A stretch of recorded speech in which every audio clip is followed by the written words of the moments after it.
আজকে আমি এমন একটি সূরার তাফসীর পেশ করব।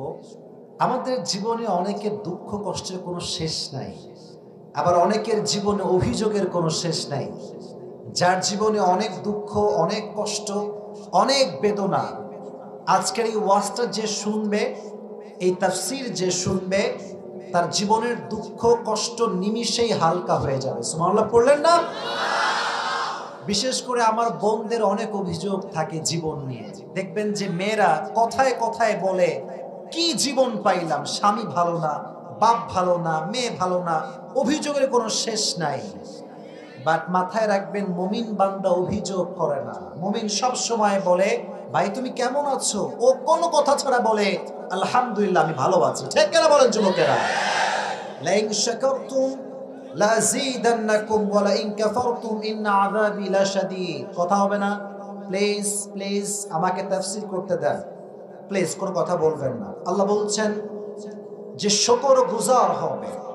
If you are grateful, I will increase your ni'mah. If you are ungrateful, then my punishment is the hard punishment in this world and the next. আল্লাহ বলছে, যে বান্দা বলে যে আল্লাহ আমি ভালো আছি, আল্লাহ আমাকে ভালো রেখেছে, তার একটা বাক্যের জন্য আল্লাহ তাকে আরো বেশি নিয়ামত দান করেন। আর যে বলে আমি ভালো নাই, আমার শরীর ভালো না, এই না সেই না, খালি অভিযোগ, আল্লাহ বলে তোর জন্য আমার পাকড়াও অপেক্ষা করছে, শাস্তি অপেক্ষা করছে। তাহলে আমি একটু ট্রায়াল দেই। কেউ যদি আপনাকে বলে যে হাউ আর ইউ ম্যান, কেমন আছেন আপনি, আপনি কি আগে অভিযোগ করবেন না আগেই পড়বেন আলহামদুলিল্লাহ? ওকে, একটু ট্রাই করি। কেমন আছেন আপনারা সবাই? আজ থেকে অভিযোগ বাদ দেন। সবসময় ভাববেন যে কি আছে। Don't think about whatever you don't have. You have to think about whatever you have. যা আছে তা নিয়ে ভাবেন, যা নাই তা নিয়ে ভাববেন না। দেখবেন আপনার জীবনটা অচিরেই সুখময় হয়ে যাবে। সুবহানাল্লাহ পড়েন। টাঙ্গাইল কিন্তু ঢাকা থেকে বেশি একটা দূরে নয়। অ্যাভারেজ 2 ঘন্টা লাগতে পারে টাঙ্গাইল থেকে ঢাকা। ঢাকার গুলশানের নাম শুনছেন আপনারা সবাই? উত্তরার নাম শুনছেন সবাই? অনেকে শুনেছেন, অনেকে গেছেন। আপনি যদি রাজশাহীতে যান, আমার কথাগুলো কিন্তু আপনি শুধু ঠিক বেঠিক বলে শুনলে হবে না। আমি কিন্তু চিকন মাথা খাটায় কথাগুলো বলতেছি, লিখে লিখে রিসার্চ করে বলতেছি। আমার জীবনের বাস্তবিক অভিজ্ঞতা থেকে শিখে আমি বলছি। আপনারা থাকেন টাঙ্গাইলের ভেতরে, এখানে আপনাদের বিশ্ব রোড আছে, ওখানে 2 ঘন্টা দাঁড়া থাকবেন, দেখবেন কোনো রেঞ্জ রোভার নাই, কোনো BMW নাই। আপনি গুলশানে যাবেন, দেখবেন প্রত্যেকটা সেকেন্ডে সেকেন্ডে আপনার সামনে দিয়ে হয় BMW যাবে, না হয় রেঞ্জ রোভার যাবে। কথা ঠিক আছে না যুবক ভাইয়েরা? এটা আমি এই প্রশ্ন গুলশানে গিয়েছিলাম, জাস্ট এটা ওয়াজে বলছি এই জন্য, এখানে শিক্ষার বিষয় আছে। আমি আসিফের গাড়ি খুবই নর্মাল, জাস্ট প্রোগ্রামের জন্য এটাকে কিনা হয়েছে। আমি আসিফ যদি ভাবি কিরে গুলশানে এই লোকের কাছে রেঞ্জ রোভার আছে, মার্সিডিজ আছে, রোলস রয়েস আছে, আমার কাছে তো কিছুই নাই, আমি কখনো সুখী হতে পারবো না। আমি যদি টাঙ্গাইলের রেলওয়ে স্টেশনে যাই আর দেখি ছোট্ট একটা বাচ্চা, দুধের বাচ্চা, ঠান্ডায় কনকনে শীতে কাঁপছে, চাদর নাই, বালিশ নাই, খেতা নাই, মা এমন অবস্থায় বসে আছে, সন্তানকে যে দুধ পান করাবে, বুকের দুধ, যেহেতু 3 বেলা খানা পায় না, বুকের দুধটাও শুকায় গেছে, ওরে দেখলে আমার মন চাইবে যে আমি পৃথিবীর সবচেয়ে সুখী মানুষ। উনজুরু ইলা মান হুয়া আসফালা মিনকুম ওয়া লা তানজুরু ইলা মান হুয়া আ'লা মিনকুম। Don't look at those who are higher than you. যারা তোমার চাইতে উঁচু লেভেল বিলং করে, আরো ভালো আছে, এদের দিকে তাকায়ও না। যারা তোমার চাইতে খারাপ আছে, নিচু পজিশনে আছে, তাদের দিকে তাকাও, তোমার এই দিলটা খুশ দ্বারা ভরপুর হয়ে যাবে। সুবহানাল্লাহ পড়ো। তো আজকে যে সূরা তাফসীর করব, সূরাটা কোরআনের ভেতরে সবচেয়ে মোটিভেশনাল সূরা। আর আমি অগ্রিম একটা অ্যানাউন্সমেন্ট দিচ্ছি, ঘোষণা বলতে পারেন। আমার আজকের এই ওয়াজের কথাগুলো যে শেষে গিয়ে বলতে পারবে, আমি আসিফের পক্ষ থেকে আজকে রানাগাছার মাটিতে তাকে আমি পুরস্কৃত করব। এখন কে পুরস্কার নিতে রাজি আছেন একটু মাথায় চিন্তা করে নেন। যদি মনোযোগ দিয়ে শোনেন আপনি কিন্তু বলতে পারবেন। মনোযোগ আছে সবার ইনশাআল্লাহ? তাকবীর দেন, লিল্লাহি তাকবীর।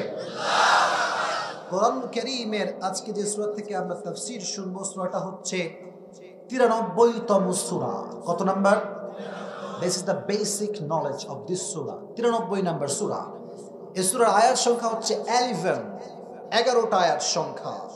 প্রত্যেক সূরার মাঝে দুটি পার্ট আছে, একটা হচ্ছে মাক্কি আর একটা হচ্ছে মাদানী। এই সূরাটা হচ্ছে মাক্কি সূরা, 30 পারার শেষের দিকে এটি অবস্থিত, 17 নাম্বার পৃষ্ঠায় এটি অবস্থিত। তাহলে আজকে আমাদের মূল আলোচনার যেই সূরা, এটার নাম হচ্ছে সূরাতুদ দুহা। নামটা বলেন কি? সবাইকে বলতে হবে, নামটা বলেন কি নাম? দুহা।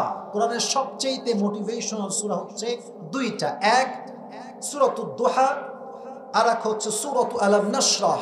এই আয়াতগুলোতে আল্লাহ এমন কিছু মেসেজ দিয়েছে যে বান্দা বুঝবে, মানবে, তার জীবনে অশান্তি বলতে আর কিছু থাকবে না। সুবহানাল্লাহ পড়েন। তো এই সূরাটার কিছু প্রেক্ষাপট আছে, শানে নুজুল আছে। এই সূরার বৈশিষ্ট্য কি জানেন?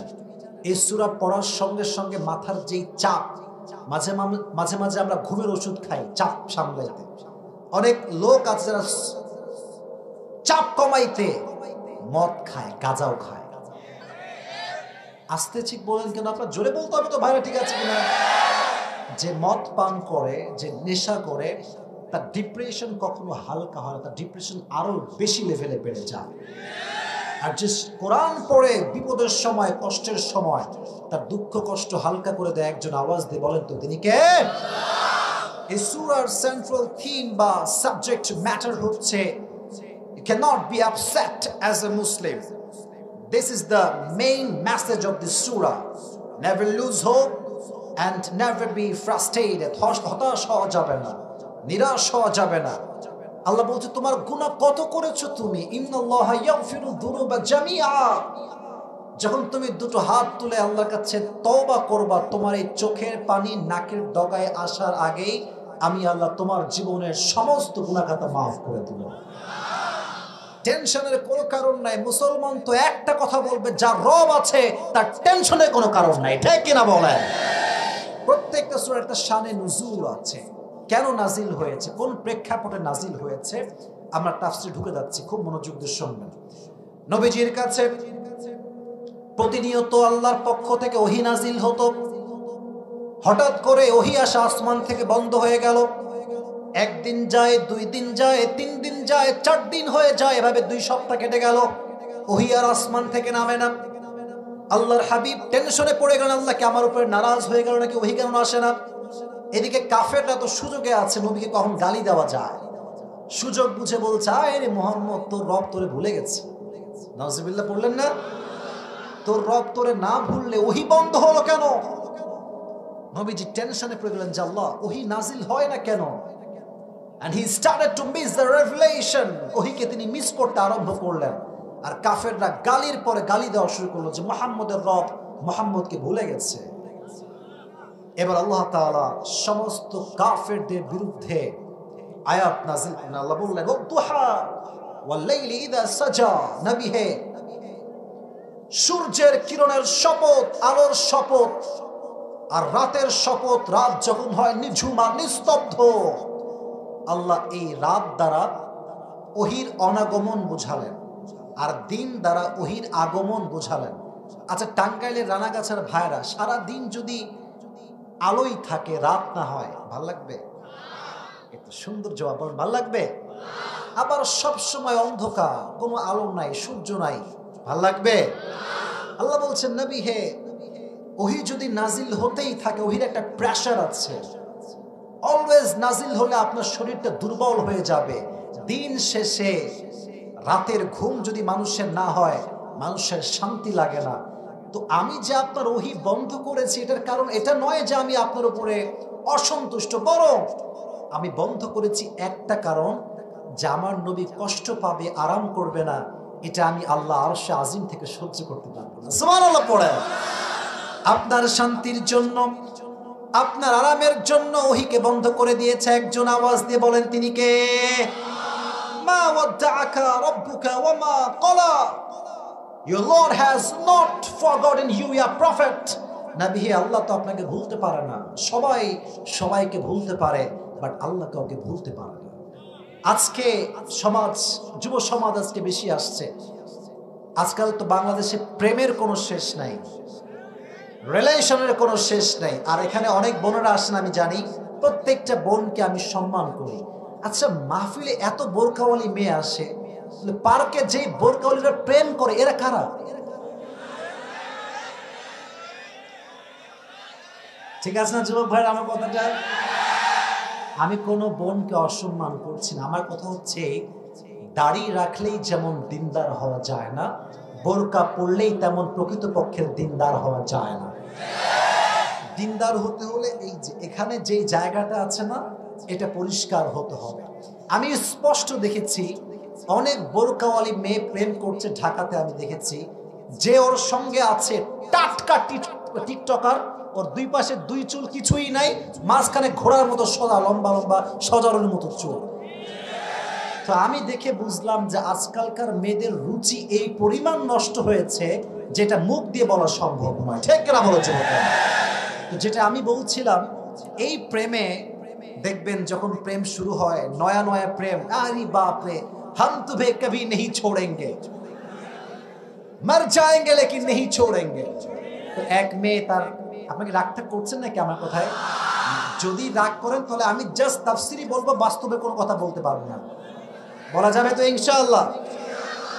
একটা মেয়ে তার বয়ফ্রেন্ডকে বলছে যে, জান তোমার সঙ্গে আমার কখনো ভালোবাসার ব্রেকআপ হবে না, যদি হয় সেদিন মৃত্যু হবে। সেদিন কি হবে? মৃত্যু হবে। তো কয়েকদিন পরে গার্লফ্রেন্ড বলছে ব্রেকআপ। তো বয়ফ্রেন্ড বলছে, কি রে ব্রেকআপ কেন? তুমি তো বলছো মৃত্যু পর্যন্ত আমাদের ব্রেকআপই হবে না। বলছে, আমি বলেছিলাম মৃত্যু হলে, কার মৃত্যু এইটা বলি না, আমার নানি মরছে তোর সঙ্গে ব্রেকআপ। তার মানে আজকাল যত ভালোবাসা আছে ভেজাইলে ভালোবাসা, আজকে ভালোবাসে কালকে সরকারি টাকলাকে বিয়ে করে ফেলায়। আল্লাহ বলছেন, মা ওয়াদ্দাআকা রাব্বুকা ওয়া মা ক্বালা, আমি যারা ভালোবাসি তারা কখনো আমি বলতে পারি না। সুবহানাল্লাহ পড়েন। নবী হে টেনশন করবেন না, আল্লাহ আপনার সঙ্গে আছে না নাই? তো ওহীর কষ্ট কত বেশি ছিল একটু মনোযোগ দিয়ে শুনবেন। ওহী যখন আকাশ থেকে নাজিল হতো, আরশে আজিম থেকে জিবরাইলের মাধ্যমে নাজিল হতো, ওহীর ভারে নবীর গলা এবং দাড়ি সব ঘেমে যেত।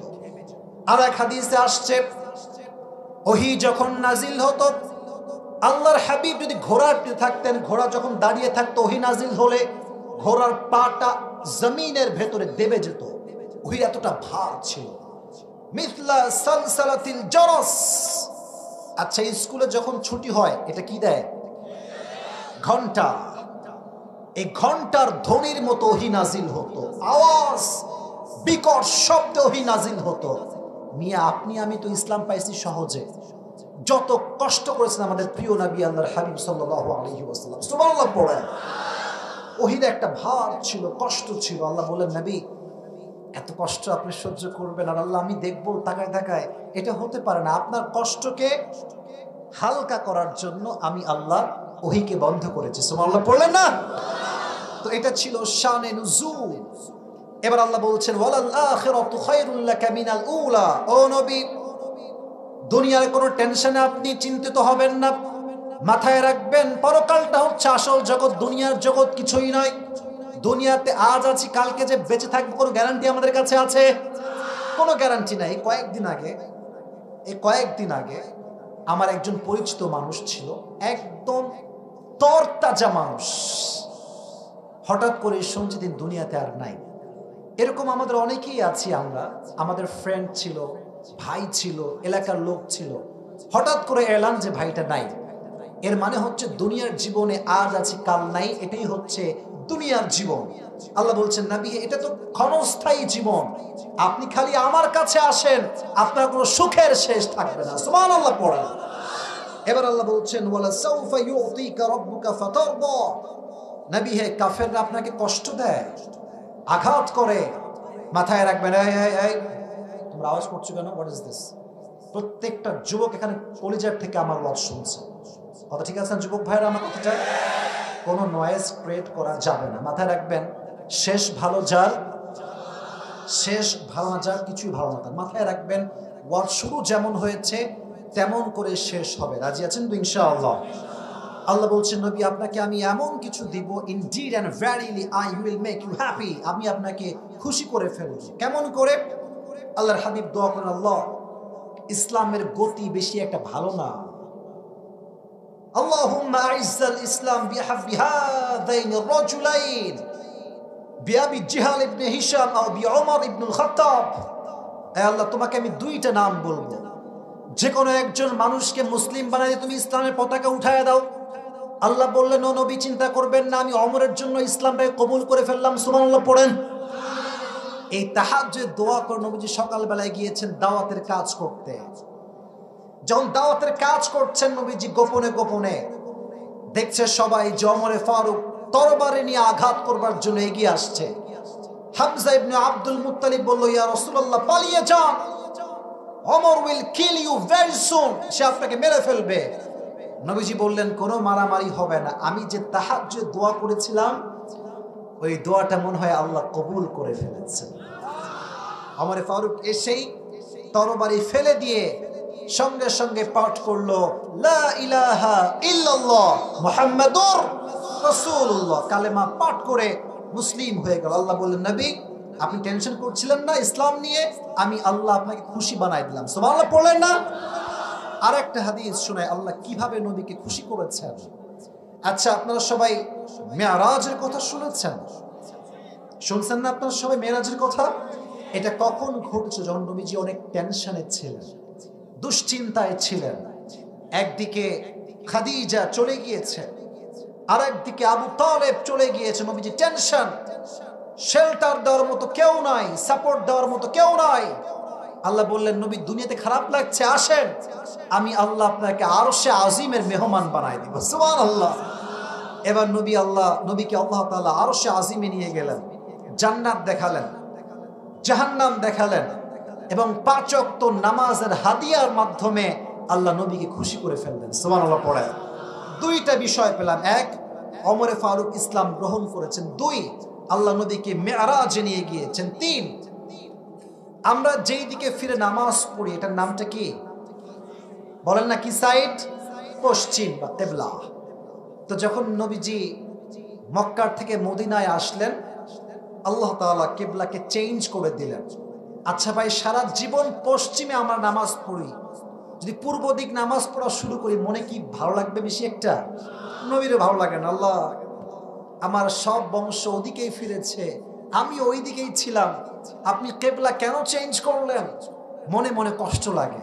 প্রত্যেক দিন ফরজ সালাতের পর নবীজি আরশে আজিমের দিকে এমনি হাত তুলে তাকায় থাকেন। আল্লাহ আল্লাহ কিছু বলেন না, কিন্তু আল্লাহ আয়াত নাযিল করলেন নবী হে আপনি টেনশন করবেন না, ফালানুওয়াল্লিয়ান্নাকা কিবলাতান তারদাহা, আপনি আগে যেই দিকে নামাজ পড়লে খুশি হতেন আমি আল্লাহ আবার সেই কিবলা আপনাকে ফিরাই দিলাম। সুবহানাল্লাহ পড়ে। নবী কষ্ট পাইছে, আল্লাহ নবীকে খুশি করেছেন। অতএব আমরা যদি কষ্ট পাই মাথায় রাখবেন জীবনে যা হারাই গিয়েছে এটার মেসেজ হচ্ছে এরকম, যা হারাইছে এর চাইতে উত্তম বেটার অপশন আল্লাহ আপনার জন্য তৈরি করে রেখে দিয়েছে। অতএব বলবেন না হুজুর শেষ, আমার ক্যারিয়ার শেষ, জীবন শেষ না। মুমিনের জীবন যেখান থেকে শেষ হবে মুমিন সেখান থেকে আবার জীবন শুরু করবে। এটা কেন বলেন? মোটিভেশন ওয়ালা সাউফা ইউতিকা রাব্বুকা ফাতারদা, নবী হে আমি আল্লাহ আপনার সমস্ত দুঃখ কষ্টকে হালকা করে দেব। এবার আল্লাহ তাআলা নবীকে তার নিয়ামত স্মরণ করাচ্ছেন যে কি কি নিয়ামত আমি দিয়েছি। আমি একটা বিষয় দেখতে পাচ্ছি 2-1 জন লোক, মাত্র 2-3 জন লোক যারা একটু পর পর উঠে আবার বসতেছে, মানে ভয়ে উঠে যায় আবার বসে যায়। মাথায় রাখবেন একটা কথা, ওয়াজ কিন্তু বেশি রাত পর্যন্ত হবে না, বাট যেহেতু ওয়াদা করেছেন তাফসীর শেষ না করে যাবেন না, কেউ যাবেন না। রাজি আছেন তো ইনশাআল্লাহ? আমি কিন্তু ওয়াজের মাঝখানে আছি, আমাকে একটু সাপোর্ট দেন। নবীজি বলছেন আলাম ইয়াজিদকা ইয়াতীমান ফাআওয়া, নবী আমি কি আপনাকে ইয়াতীম পাই নাই? আপনি তো ইয়াতীম ছিলেন, ইয়াতীম থেকে আপনাকে এত বড় নবী হিসেবে কবুল করেছে একজন। আওয়াজ দিয়ে বলেন তো তিনি কে? নবী যখন ছোট্ট শিশু ছিলেন, মাত্র 6 ইয়ার্স, 6 বছর বয়স, আম্মা জানকে নিয়ে নবী যাচ্ছেন দূরের পথে মদিনার দিকে। হঠাৎ করে আম্মা জান ঘোড়ার পিঠ থেকে নেমে গিয়েছে, উটের পিঠ থেকে নেমে গিয়েছে, বলছে, মুহাম্মদ আমার পেটে প্রচন্ড ব্যথা, তোমরা আমাকে একটু ধরো। সেই দিন নবীর সঙ্গে একজন দাসী ছিল, উম্মে আইমান। সে নবীজির আম্মাজানকে এইভাবে ধরেছে, এইভাবে দেখেন, এই যে এদিকে, এই যে পেছন সাইডটা এমনে পড়ে গিয়েছে, উম্মে আইমান এমনে দুই হাত দিয়ে ধরেছে তার পিঠের সাইডটা। নবীজি দৌড় দিয়ে এসে বলছে, আম্মাজান কি হয়েছে আপনার, আপনি ঠিক আছেন? আপনার কি হয়েছে আম্মাজান? বলছে, ইয়া মুহাম্মদ, প্রত্যেকটা মানুষের জীবন একদিন শেষ ঘটবে। আজকে আমার জীবনের শেষ মুহূর্তে আমি চলে আসছি, বাট এটা আমার বিশ্বাস আছে, আমি যে সন্তান আমার পেট দিয়ে জন্ম দিয়েছি, আমার সন্তান সাধারণ কোনো মানুষ নয়, তুমি মুহাম্মদ গোটা বিশ্বকে আলোকিত করতে পারবে। সুবহানাল্লাহ পড়েন। এই কথা বলেই নবীর আম্মাজান চোখ বন্ধ করলেন, জায়গা ইন্তেকাল, শেষ। নবী তো মাত্র 6 বছর বয়সের মাত্র বাচ্চা, যুবক হতে পারে নাই। মায়ের মৃত্যুতে নবীজি শোকে দিশাহারা হয়ে গেলেন, কাঁদতে শুরু করলেন, আম্মাজান আপনি কোথায় গেলেন? উম্মে আইমান তাকে টেনে হিচড়ে পাহাড় থেকে নামিয়ে নিয়ে আসছে। যারা ওমরায় গিয়েছেন দেখবেন, আবাওয়া, এখানে নবীজির মায়ের কবর দেওয়া হয়েছে, চতুর্পাশে পাথর আর পাথর। আমি গিয়ে ভাবলাম, কি রে, এখানে চতুর্পাশে পাথর, নবীর আম্মাকে কবর দিল কেমনে, আর নবী গেল কেমনে? হাদিসে আসছে 57 বছর পরে, 63 বছরের বয়সে যখন নবীজি মায়ের কবরের পাশ দিয়ে যাচ্ছেন, বলছেন, হে সাহাবা একরাম, যাও তোমরা, যে যার জায়গায় ফিরে যাও, আজ আমি আমার মায়ের সঙ্গে কথা না বলে বাসায় যাব। জোরে সোরে সুবহানাল্লাহ আপনারা পড়লেন না সবাই ভাইরা? আজকে মায়ের সঙ্গে আমি কথা বলেই যাব। নবীজি এদিকে তাকান, আমার বডিতে মাঝে মাঝে দেখবেন বাচ্চারা এই যে দুই হাঁটু আছে না, দুই হাঁটু তুলে এমনে করে দেখবেন মাঝে মাঝে কান্দে, এটা হচ্ছে মায়া কান্না। বাচ্চারা দুই হাঁটু তুলে এমনে কান্দে। তো নবীজি কবরের পাশে বসেছেন, বিশ্ব নবী সাইয়্যিদুল কাউনাইন সাইয়্যিদুল মুরসালিন কবরের পাশে একজন বাচ্চার মতো বসে আছে, দুই হাঁটু তুলে এমনে দুই চোখ থেকে কাঁদতেছে ফুপিয়ে ফুপিয়ে, আর বলছে, আম্মাজান আপনি তো জানতেন যে দুনিয়াতে আপনি ছাড়া আমার কেউ ছিল না, আপনি আমাকে রেখে কোথায় চলে গেলেন? আপনি কোথায় গেলেন আমাকে রেখে? আম্মাজান, দুনিয়া বড় স্বার্থপর, প্রকৃতপক্ষে ভালো শুধুমাত্র মাই বাসতে পারে, দুনিয়ার কোনো মানুষ মায়ের মতো কাউকে ভালোবাসতে পারে না, ঠিক কিনা? আপনি আমাকে রেখে কোথায় গেলেন আম্মাজান? নবীজি ফুপিয়ে ফুপিয়ে কাঁদছেন। সাহাবায়ে কেরামের হাদিস থেকে এই কথা আসছে। তো আল্লাহ বললেন, আলাম ইয়াজিদকা ইয়াতীমান ফাআওয়া, নবী আপনি তো ইয়াতীম ছিলেন, আপনাকে বড় করেছে, আশ্রয় দিয়েছে একজন, তিনি কে? এবার আল্লাহ বলছেন, ওয়াজাদাকা দাল্লান ফাহাদা, ও নবী আপনি পথ ভুলে গিয়েছেন, আপনাকে সঠিক পথের দিশা দিয়েছে একজন, তিনি কে?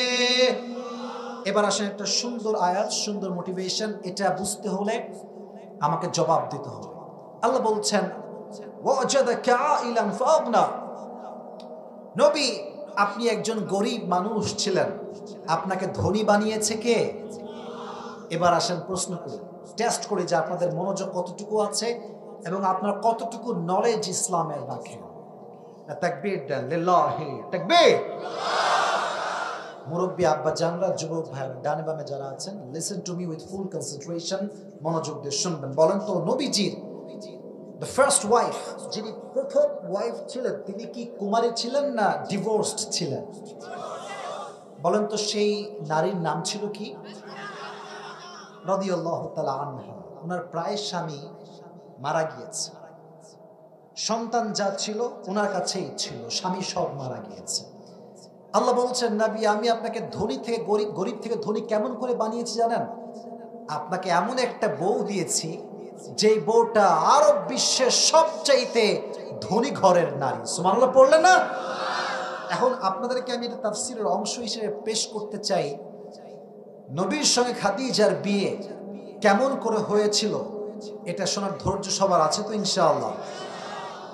একজন মেয়ের যখন স্বামী মারা যায়, মেয়েটা বোঝে স্বামীর কত দাম। আজকে অনেক মেয়ের আছে স্বামী খোটা দেয় যে তোর কপাল ভালো, তুই আমার মতো একটা বউ পাইছিস রে। কথা বলেন, কথা বলেন, তোর কপাল ভালো, তুই তো কাইল্লা রে, আমি তো ফর্সা। আছে, এটা আমি আমার ফেসবুকে একটা ওই পেজ আছে, দেখবেন আবরারুল হক আসিফ নামে, ওখানে অনেক মাশাআল্লাহ যুবকরা আছে, অনেক বোনেরা আছে, প্রায় মেয়েদের মেসেজ যারা বিবাহিতা যে হুজুর আমার স্বামী ভালো না, আর স্বামীর মেসেজ বউ ভালো না, খোঁটা মারে। আর যুবকদেরকে বলবো, যুবকের একটা কথা শোনো, জীবনে এত টাকা কামাই করতে হবে হালাল ভাবে যেন তোমার বউকে দেখিয়ে ভ্লগ করে টাকা ইনকাম করতে না হয় আজকাল, ঠিক আছে? আজকাল বউ একটা পণ্য হয়ে গিয়েছে, বলতে আমি খুব দুঃখ পাচ্ছি, এটা পণ্য হয়ে গিয়েছে। বউয়ের রূপ দেখাবে, চুল দেখাবে, ঘাট দেখাবে, আরো অনেক কিছু দেখায় ভ্লগাররা টাকা ইনকাম করে। আর আমরা আবাল বাঙালি আছি, আমরা আবার বলি যে আমিও বিয়ের পর এরকম ভ্লগ করব। আছে না নাই বলেন না কেন, কথা বলেন না কেন? মাথায় রাখবেন, যে তার বউকে দেখিয়ে টাকা ইনকাম করে সে দায়ুসের সন্তান, ঠিক কেনা বলো যুবকেরা? সে দায়ুস, সে কখনো ভালো মুসলমান হতে পারে না। আমাদের কথা হচ্ছে ভাই, I am really sorry to say that, but এটা সত্য কথা, যে পুরুষ তার বউকে মানুষের সামনে দেখায় বেড়ায় যে দেখো আমার বউ কত সুন্দর, সে বীর পুরুষ নয়, সে কাপুরুষের সন্তান। বীর পুরুষের সন্তানের কথা হবে আমি আমার বউকে একা দেখবো আর কেউ দেখতে পারবে না, ঠিক কেনা বলো যুবক ভাই? তো যখন খাদিজার স্বামী মারা গেল, উনি নিয়ত করলেন যে তাকাররা খাদিজা আন্নাহা লাম তাতাযাওয়াজা মাররাতান উখরা। খাদিজা বললেন যা হওয়ার হয়ে গিয়েছে, এটাই শেষ। I will never ever get married again. আমি জীবনে আর বিয়ে করব না। আল্লাহ বলছেন খাদিজা তুমি বিয়ে করবা না মানে তোমাকে এমন এক যুবকের সন্ধান দিব তুমি বিয়ে না করে কোথাও যাইতেই পারবে না। সুবহানাল্লাহ পড়ে। একদিন খাদিজা রাদিয়াল্লাহু তাআলা আনহা ঘুমিয়ে আছেন, খুব মনোযোগ দিয়ে হাদিসটা শুনবেন আমার কলিজার টুকরা যুবক ভাইয়েরা, আম্মা জানরা। রাতের অন্ধকারে ঘুমিয়ে আছে, হঠাৎ করে স্বপ্ন দেখছে রাতটা নির্মূল হয়ে গিয়েছে, চতুর্পাশে কোথাও কোনো আলো নেই, অন্ধকার। হঠাৎ করে খাদিজার চোখ পড়েছে আকাশের দিকে, দেখছে একটা সুন্দর চাঁদ আকাশে আছে। তাকানোর সঙ্গে সঙ্গে চাঁদটা খাদিজার দিকে দৌড় দিয়ে চলে আসছে। চাঁদ যখন আকাশ থেকে একটু জমিনের দিকে নেমেছে, চাঁদের আলোতে ওই অমাবস্যার রাতের অন্ধকারের মতো রাত চাঁদের আলোতে পুরো আলোকিত হয়ে গিয়েছে। ডান পাশে সুবহানাল্লাহ আওয়াজ খুবই কম, জোরে সোরে সুবহানাল্লাহ আপনারা পড়লেন না ভাইরা আমার? অন্ধকার রাত আলো হয়ে গিয়ে চাঁদের মাধ্যমে, এটা দেখে তার ঘুম ভেঙে গিয়েছে যে আমি কি দেখলাম এইটা। তার চাচা ছিলেন একজন স্বপ্নের ব্যাখ্যাবিদ। ঘুম থেকে উঠেই দেরি না করে তাৎক্ষণিক চাচার কাছে গিয়েছে, চাচা জান আমি এরকম স্বপ্নে দেখেছি চাঁদ আকাশ ভেঙে আমার দিকে ছুটে আসছে আর চাঁদের আলোতে পুরো রাতটা জ্যোৎস্নার মতো আলোকিত হয়ে গিয়েছে। তো চাচা, what is the explanation of this dream? মা তা'বিরু হাযাল হুলম? এই স্বপ্নের ব্যাখ্যাটা কি? চাচা তাওরাত খুললেন, ইনজিল খুললেন, সব পড়ে উনি বুঝতে পারলেন যে ভাতিজি শোনো, এই স্বপ্নের ব্যাখ্যা হচ্ছে শেষ নবী যিনি হবে তাকে আল্লাহ তাআলা তোমার স্বামী হিসেবে কবুল করেছে। উনি তো খুশিতে বাগবাগুম, আরে সব স্বামী চলে গিয়েছে, এবার একটা স্বামী মনে হয় আমার কপালে জুটবেই জুটবে। বাট অবাক করা বিষয় হচ্ছে নবীর সঙ্গে তার কোনো দেখা হয় নাই, কোনোদিন মিট হয়নি যে তিনি দেখতে আসলে কেমন হবেন। তো নবী ছিলেন মক্কার জমিনে একজন বিশাল বিশ্বস্ত ব্যবসায়ী, টাকা পয়সা কম ছিল বাট বিশ্বস্ত মানুষ ছিলেন। কাফেররা, ইহুদিরা নবীর সঙ্গে ব্যবসার ডিল করত। কাফেররা কাফেরকে যে পরিমাণ বিশ্বাস করত না, তার চাইতে হাজার গুণ বেশি আমার নবীকে বিশ্বাস করত। আল আমিন, trusted, the most trusted worthy personality ever in the world, সবচাইতে বিশ্বস্ত মানুষ। তো একদিন ব্যবসার ডিলিংয়ে খাদিজার কাছে নবীজি আসছেন তার ঘরে।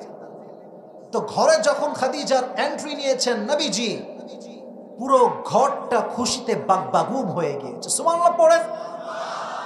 খাদিজার এই মনের হার্টবিটটা ধুক ধুক ধুক ধুক করতে শুরু করেছে।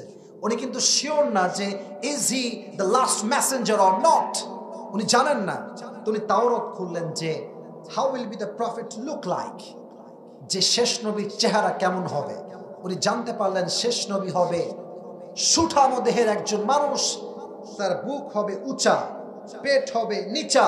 কানা রাবাতাম মিনাল কওম, the prophet will be medium of size, neither tall nor short. খুব বেশি লম্বা হবে না, খুব বেশি বাটু হবে না, মিডিয়াম সাইজের মানুষ হবে। উনি আরো পড়লেন Azharul লাউন, the prophet will be bright colored. নবীর গায়ের রংটা হবে কালো নয়, আবার খুব সাদা নয়, আবার শ্যামবর্ণ নয়, নবীর গায়ের রংটা হবে লাবণ্যময় সুন্দর।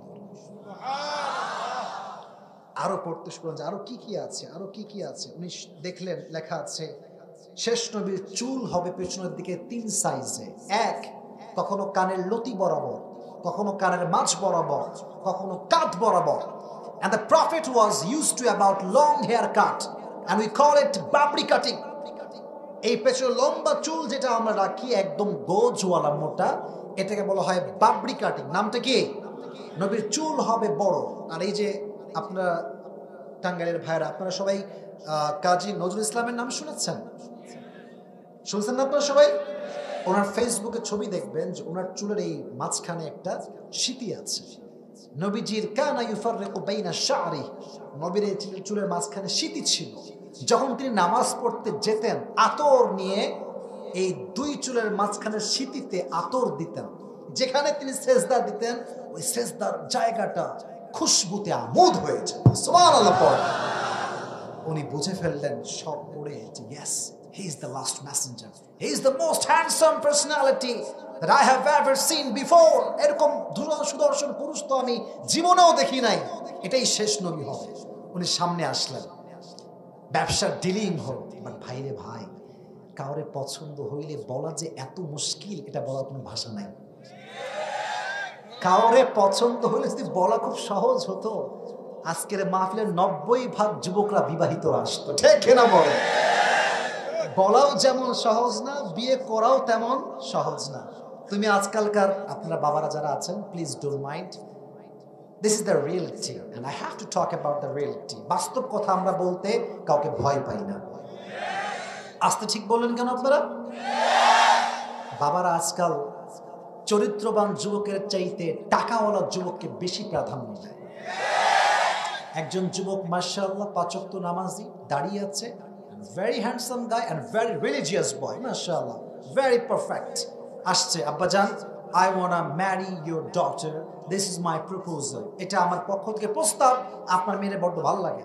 তো বাবাজান বেশিরভাগ সময় দেখবেন তারা কখনো বলে না যে বাবা তুমি কি নামাজ পড়ো, তোমার কি দাড়ি কোথায়, তোমার চরিত্র খবর কি, না।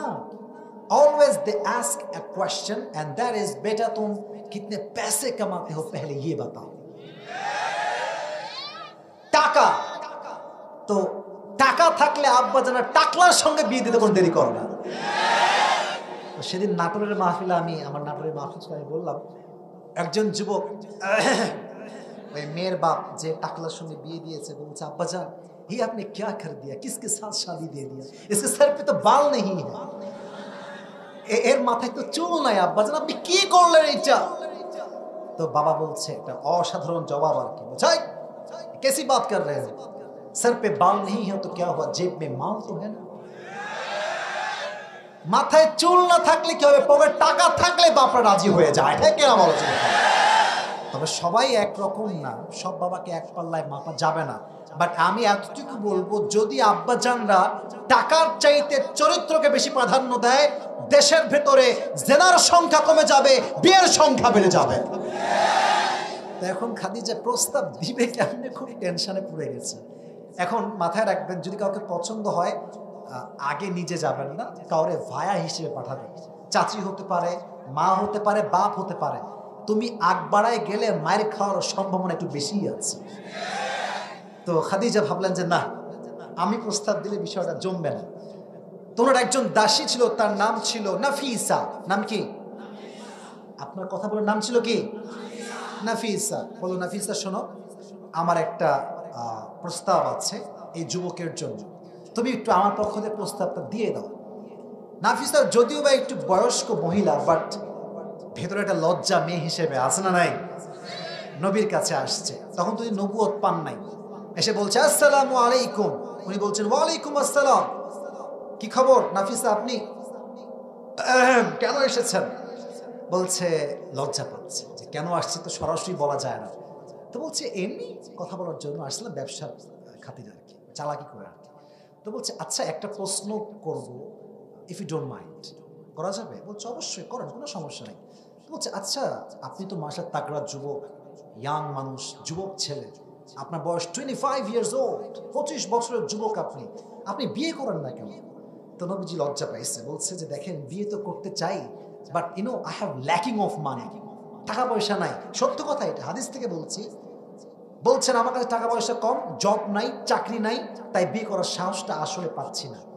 তো নাফিসা সুযোগ বুঝে কোপ মারছে, বলছে আচ্ছা এই সমস্যা, it's not a big deal. আমার কাছে এমন একজন মেয়ের সন্ধান আছে যাকে বিয়ে করলে আপনাকে টাকাও দেওয়া লাগবে না, বাড়িও দেওয়া লাগবে না, খাওয়াও দেওয়া লাগবে না, ড্রেসও দেওয়া লাগবে না, বরং তাকে বিয়ে করলে আপনার কোনো কিছুর অভাব হবে না। সুবহানাল্লাহ, জোরে সোরে পড়লেন না আপনারা সবাই? এবার নবীজি বলছেন মান হিয়াল মারআ, সেই মেয়েটাকে, ওয়া মা ইসমুহা, সেই মেয়েটার নাম কি আমাকে বলেন। নাফিসা বলছে ইয়া মুহাম্মদ ইসমুহা খাদিজা, সেই মেয়েটার নাম হলো খাদিজা রাদিয়াল্লাহু তাআলা আনহা। সুবহানাল্লাহ। তো নবীজির ব্যাপারটা হচ্ছে এরকম, নবীও প্রথম দেখাতেই খাদিজাকে পছন্দ করেছেন। সুবহানাল্লাহ পড়লেন না? তো বলছেন না ঠিক আছে, আমি রাজি আছি, বাট আমার রিলেটিভস আছে, আমার চাচা না হলে আমি বিয়েটা করতে পারবো না, চাচাকে বলতে হবে। তো চাচা আসছে, বলছে মুহাম্মদ কি হয়েছে বলো। বলছে চাচা যান, আমার পক্ষে তো এটা একা করা সম্ভব নয়, খাদিজার পক্ষ থেকে এটা বিয়ের প্রস্তাব আসছে আমার জন্য, আপনি কি রাজি আছেন? বলছে আরে তো কপালের ব্যাপার, এরকম মেয়ে তো কোথাও পাওয়া যাবে না, বিয়ে করে ফেলো, কোনো সমস্যা নাই, বিয়ের জন্য আয়োজন করা হোক। এবার আসেন সুন্দর একটা কথা, বিয়ের ক্ষেত্রে অলিমা আছে না নাই? আয়োজন হয় না বিয়ে শাদীর জন্য? একটা আয়োজন হয় না, হয় না? আয়োজন বেশি একটা করবেন, যত বড় আয়োজন করবেন, খাওয়াবেন মানুষকে, মানুষ বড় বেঈমান, পেট ভরে খাবে, ধুমাইয়া খাবে, আর যাওয়ার সময় বলবে লবণ কম হয়েছে। বেশি আয়োজন করবেন না, নিজের বিয়ে নিজে খাবেন ভাই, আমি শিখাই দিচ্ছি। নিজের বিয়ে নিজে খাবেন, এনজয় করবেন, 14 গোষ্ঠীকে দাওয়াত দিয়ে খোড়ে খাওয়ার দরকার আপনার নাই, ঠিক না বল? ছোট্ট একটা আয়োজন হয়েছে। তো আবু তালেব বলছে তোমার মোহর কি দিব? আমার কাছে টাকা পয়সা খুবই একটা নাই, তোমাকে আমি 20টা উট মোহর হিসেবে দিব। কয়টা উট? তো খাদিজা বলছে ঠিক আছে দেন আমাকে, কোনো সমস্যা নাই, 20টা উটই আমি নিয়ে নিব। বিয়ে হয়ে গেল। বিয়ের পরে অলিমার একটা দরকার আছে। তো খাদিজা বললেন আমার যে 20টা উট আমি মোহর হিসেবে পেয়েছি নবীর পক্ষ থেকে, এই 20টা উট জবাই করে মেহমানদেরকে খাওয়াই দাও। What a broad-minded personality, man! কি বড় মনের মানুষ ছিলেন তিনি।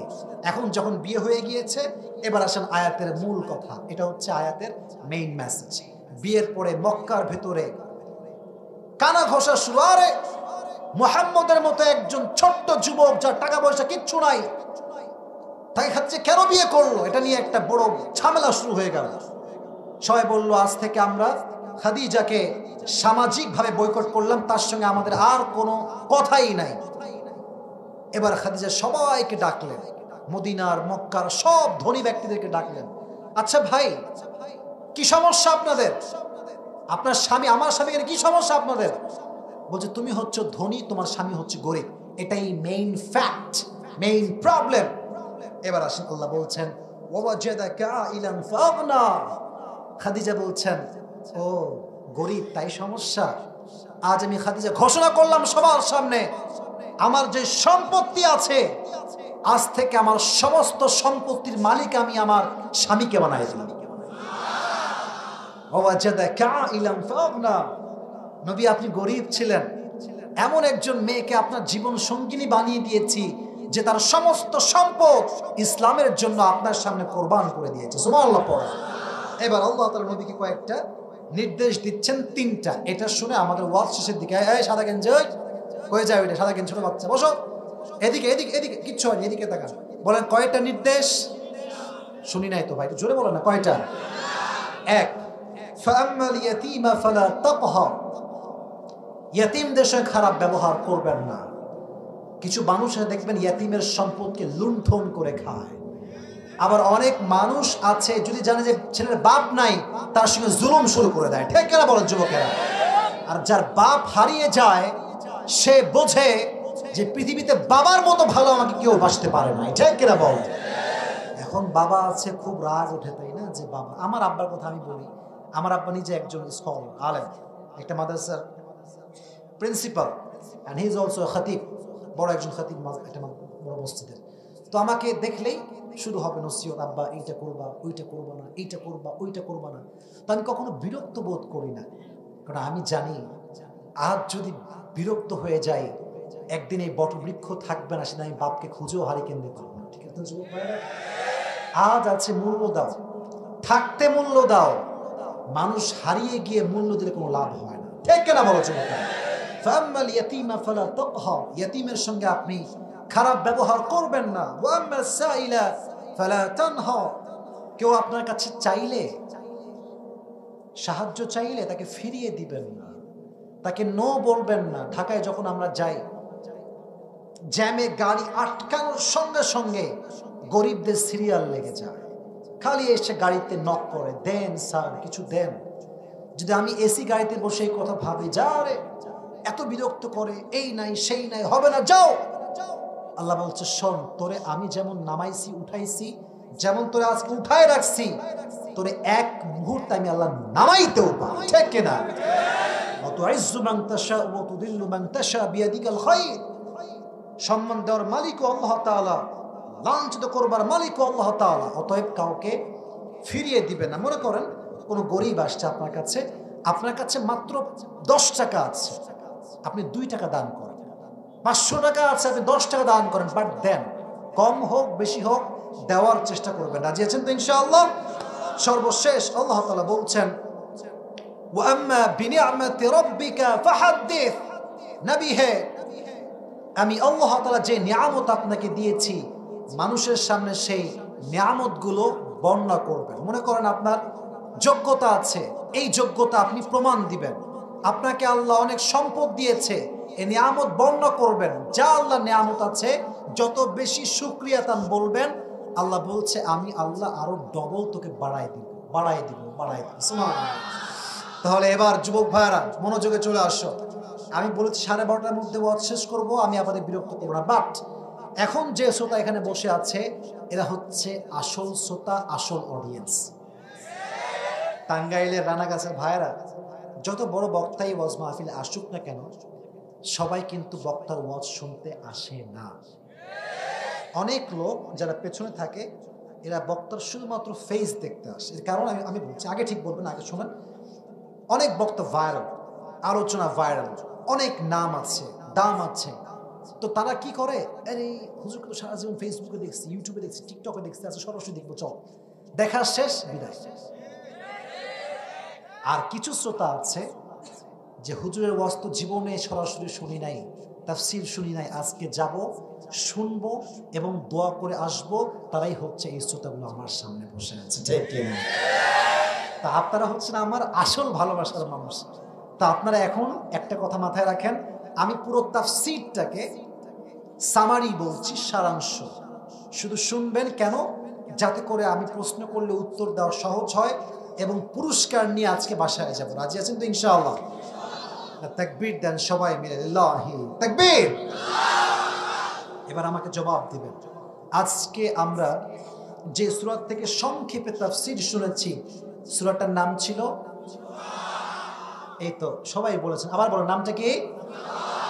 এটা হচ্ছে 93 নাম্বার সূরা। কত নাম্বার? এই সূরার আয়াত সংখ্যা হচ্ছে মোট 11। কত বলেন? সাউন্ড খুব ভালো, খুব আওয়াজ সুন্দর। এটা হচ্ছে মাক্কি সূরা। কি সূরা? যেই পাড়ায় এই সূরাটা আছে, এই পাড়ার সংখ্যা কত বলেন? 30। আরো যে বলেন কত? 30। দেখেন, এই সূরাটা হচ্ছে একটা ইন্সপায়ারেশনাল সূরা, মোটিভেশনাল সূরা। যে পড়বে, যে শুনবে, যে বুঝবে, তার কষ্ট দুঃখ হালকা করে দিবে কে? বলেন না, তিনি কে? এটা হচ্ছে এই সূরার একটা বৈশিষ্ট্য। এই সূরার সেন্ট্রাল থিম বা সাবজেক্ট ম্যাটার হচ্ছে You cannot be lose hope. তুমি তোমার হতাশা রাখতে পারবা না, তুমি হতাশ হতে পারবা না। তোমাকে ভরসা রাখতে হবে একজনের উপরে, তিনি কে? وَمَن يَتَوَكَّلْ عَلَى اللَّهِ فَهُوَ حَسْبُهُ.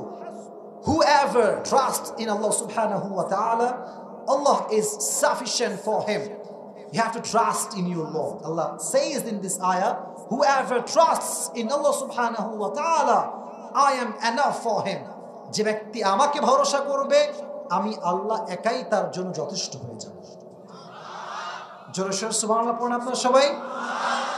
তাহলে একটু ওয়াজটা মুখস্থ হিসেবে শুনবেন। এই ওয়াজের মূল বিষয়বস্তুর মেসেজটা হচ্ছে হতাশ হওয়া যাবে না, নিরাশ হওয়া যাবে না। 3 নাম্বার, এই সূরার শানে নুজুল হচ্ছে ওহী নাজিল হওয়া বন্ধ হয়ে যায়, কাফেররা তিরস্কার করতে শুরু করে, তখন আয়াতটা নাজিল করেছে কে? নবী হে। দিন শেষে রাত না আসলে যেমন ভালো লাগে না, ওহী যদি নাজিল হতেই থাকে আপনার কষ্ট হবে। আপনার কষ্টকে হালকা করবার জন্য আমি আল্লাহ তাআলা ওহীটাকে বন্ধ করেছি। সুবহানাল্লাহ পড়া। তাহলে এটা হচ্ছে এই সূরার শানে নুজুল। এই সূরাতে আল্লাহ তাআলা নবীকে কি কি নিয়ামত দিয়েছেন তা বলেছেন। ওয়ালা সাউফা ইউতিকা রাব্বুকা ফাতারদা। নবী হে, আমি আল্লাহ আপনাকে অনেক নিয়ামত দিয়ে খুশি করেছি। এক নিয়ামত হচ্ছে যে আমি আল্লাহ তাআলা আপনাকে মেরাজের ভ্রমণ করিয়েছি। 2, আমি আপনার জন্য, ইসলামের জন্য ওমরে ফারুকের মতো একজন বীর বাহাদুর কাফেরকে মুসলিম বানিয়ে দিয়েছি। এই 2টা মেসেজ মাথায় রাখবেন, বেশি বললে কঠিন হবে। তাহলে কয়টা বিষয় থাকলো? নবীকে আল্লাহ 2টি বিষয় দিয়ে খুশি করেছেন, জাস্ট আমাকে 2টা বললেই হবে। 1, মেরাজে ভ্রমণ করিয়েছেন। 2, কাকে ইসলাম গ্রহণ করিয়েছেন? ওমরে ফারুক। এবার আসেন আল্লাহ নবীকে নিয়ামত স্মরণ করাচ্ছেন। 1, নবী ছিলেন ইয়াতীম, নবীকে বড় করেছে কে? 2, নবী পথ হারিয়েছেন, আল্লাহ নবীকে পথ দেখিয়েছেন। 3, নবী গরিব ছিলেন, তাকে ধনী বানিয়েছে কে? তাহলে 1 হচ্ছে নিয়ামত, 1 হচ্ছে আল্লাহ নবীকে ইয়াতীম থেকে বড় করেছেন। 2, নবীকে আল্লাহ তাআলা কি করেছেন? আল্লাহ বলছেন আপনি পথ ভুলে গিয়েছিলেন, আমি আল্লাহ সঠিক পথ দেখিয়েছি। 3, নবী আপনি গরিব ছিলেন, আপনাকে সম্পদ দিয়ে বড়লোক বানিয়ে দিয়েছে কে? এটা ছিল নবীর নিয়ামত 3টা। আর সর্বশেষ আল্লাহ নবীকে 3টা দিক নির্দেশনা দিয়েছেন। 1 হচ্ছে ইয়াতীমের সঙ্গে খারাপ ব্যবহার করা, বলেন না ইয়াতীমের সঙ্গে খারাপ ব্যবহার করা যাবে। 2, যদি কোনো গরিব আপনার কাছে আসে খালি হাতে, কথা বলেন, খালি হাতে ফিরিয়ে দেওয়া।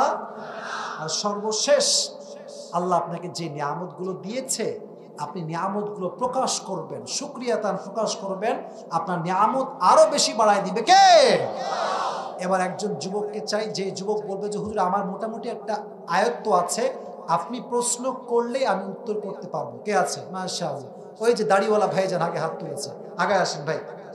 হ্যান্ড মাইক কোথায়? হ্যান্ড মাইক, এই যে হ্যান্ড মাইক আছে, এই মাইকটা কি দেওয়া লাগবে? ওকে, মাইক ম্যান কোথায়? আসেন ভাইজান, তো মাশাআল্লাহ জুব্বা পরে হুজুর মাশাআল্লাহ, আসেন। আমি আশা করছি আপনি পারবেন ইনশাআল্লাহ। যুবক ভাইরা তাকবীর দেন সবাই, লিল্লাহি তাকবীর। এদিকে একটু এই সাইডে আসেন, বামে, যেন সবাই আপনাকে দেখতে পায়। কোনো ভয় নাই ম্যান, আমি আপনার সঙ্গে আছি, সবাই তার সঙ্গে আছে, আছে না নাই? আজকে আমরা যে ওয়াজটা শুনেছি, দেখব ওয়াজটা শ্রোতার মাথায় কতটুকু ঢুকেছে। আমি একটা কথা বলি, যখন উনি কোনো জবাব দিয়ে দিবেন, আমি বলার আগেই আপনারা মারহাবা বলবেন, অগ্রিম একটা বলেন মারহাবা। প্রিয় ভাই সবাইকে সালাম দেন। আসসালামু আলাইকুম ওয়া রাহমাতুল্লাহি ওয়া বারাকাতুহু। মাশাআল্লাহ। ভাই আজকে আমাদের আলোচনার যে সূরা, এই সূরাটার নামটা কি? সূরাতুদ দুহা। দুহা। মারহাবা বললেন না? এটা কত নাম্বার পারায় আছে? এটা 30 নম্বর পারায় আছে। এটা কত নাম্বার সূরা? এটা হলো সূরা নাম্বার 93। জোরে সোরে মারহাবা বলেন। এই সূরার আয়াত সংখ্যা কত ভাইজান? 11। সূরাটা কি মাদানী না মাক্কি? মাক্কিয়া। মারহাবা। ভাবসা খুবই ভালো, আজকে আমার লস হবে কনফার্ম। আচ্ছা যাই হোক, তো প্রিয় ভাই আজকে এই সূরা আমরা জেনেছি এটা সেন্ট্রাল থিম বা মূল একটা মেসেজ আছে, সাবজেক্ট ম্যাটার। এই মেসেজটা কি ছিল? হতাশ হওয়া যাবে না। মারহাবা। মুমিন হিসেবে হতাশ হওয়া যাবে না। এবার আসেন, এই সূরার 3 নম্বর বিষয়বস্তু ছিল হচ্ছে শানে নুজুল বা প্রেক্ষাপট। কারণটা কি ছিল? প্রেক্ষাপটটা কি ছিল? প্রেক্ষাপট ছিল যে নবী আপনি ইতিম ছিলেন। না, প্রেক্ষাপট এটা ছিল না। কোন প্রেক্ষাপটে এটা নাজিল হয়? কাফেররা এটা একটু ওহি আসার জন্য ওহি আসা বন্ধ হয়ে গেছিল, এর জন্য কাফেররা নবীকে কটূক্তি করতেছিল। তারপর আল্লাহ তাআলা নবীকে বলেছেন যে আমি ওহিটা বন্ধ করেছি, কারণ ওহিতে আপনার কষ্ট হবে। এই কষ্ট হওয়ার কারণে আমি ওহিটা বন্ধ করেছি। ডেফিনেটলি রাইট অ্যান্সার, সে পারবে। আচ্ছা, এটা গেল ওহি, মানে এটা গেল আপনার শান নুজুল। এবার আসেন যে আল্লাহ তাআলা নবীকে যে নিয়ামতগুলো দিয়েছেন স্মরণ করেন, সেই নিয়ামতগুলো কি কি ছিল? নবী আপনি ইতিম ছিলেন, আমি আপনাকে বড় করেছি। নবী আপনি গরিব ছিলেন, আমি আপনাকে ধনী বানিয়েছি। আর একটা খুবই সহজ, আপনি পথ নবী আপনি পথ ভুলে গিয়েছিলেন, আমি আপনাকে পথ দেখিয়েছি। মারহাবা। এর সাথে পারবে ভাই, সবই তো খালাস করে ফেলছে, আর কি আছে? এবার আসেন শেষে গিয়ে আল্লাহ তাআলা নবীকে 3টি ইনস্ট্রাকশন দিয়েছেন, গাইডলাইন দিয়েছেন, আদেশ দিয়েছেন। সে 3টি আদেশ কি কি ছিল ভাইজান? নবী আপনি এতিমদেরকে মহব্বত করবেন। নবী আপনার কাছে যদি কেউ কোনো কিছু চায়, আপনি তাদেরকে ফিরিয়ে দিবেন না। নবী আপনাকে আমি যে জ্ঞান দিয়েছি সেটা আপনি প্রচার করবেন। নিয়ামতগুলো মানুষকে বলবেন। মারহাবা বলেন সবাই। মাশাআল্লাহ ভাই, আপনি এই পাশ দিয়ে উঠে আসেন আমার কাছে, আসেন আসেন আসেন, আপনার পুরস্কার দিই।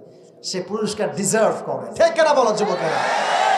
এবং এমন শ্রোতা দরকার ভাই যে শ্রোতা পরিপূর্ণ ওয়াজ শোনাতে পারবে। তো মাশাআল্লাহ সে পেরেছে। ভাই আমি অনেক গরিব মানুষ, টাকা পয়সা একদমই নাই বললেই চলে, তাও দেখছি আমি কি আছে পকেটে, যা আছে আসলে কি পকেটে টাকা নাই, সব গাড়িতে রেখে আসছি, যা আছে তোমাকে। তবে একটা কথা মাথায় রাখবেন, দাঁড়ান আগে সেলফি কেন, ওই দাঁড়ান দাঁড়ান দাঁড়ান দাঁড়ান, এখানে দাঁড়ান। হ্যাঁ, কেউ হাসাহাসি করবেন না, মাথায় রাখবেন হাদিয়া চাহে ছোটা হো ইয়া বড়া হো, মোহাব্বত তো হামেশা মোহাব্বত হি হোতা হ্যায়, ঠিক কিনা বল? হাদিয়ার কোনো সংখ্যা হওয়া লাগে না, এটা যে আমি পাইছি পুরস্কার, এটাই আমার জন্য সবচাইতে বড় ভালো লাগার বিষয়। 100, 200, 300, ভাই কঠিন গরিব আমি আজকে, তাও যা আছে 400, আমি 500 দেওয়ার ট্রাই করতেছি। এ হচ্ছে 450, 470, 80, 90, ভাই হয়ে গেছে ভাই, মারহাবা বলেন। তো প্রিয় ভাই, তোমাকে এটা আমার পক্ষ থেকে খুচরা পুরস্কার, ধরো ধরো, কোনো সমস্যা নাই। এটা দিয়ে এমবি টেমবি ভরে উল্টা পাল্টা করা যাবে না, ঠিক আছে? এটা দিয়ে একটা দিনই বই কিনতে হবে, বই কিনে নিজের জীবনটাকে আলোকিত করতে হবে, ঠিক আছে যুবক ভাইয়েরা? আমি ছবি তুলবো, আমি দোয়া করি, তারপরে তুলবো। আল্লাহ ভাইকে নেক হায়াত দান করুন। আমিন। বসুন।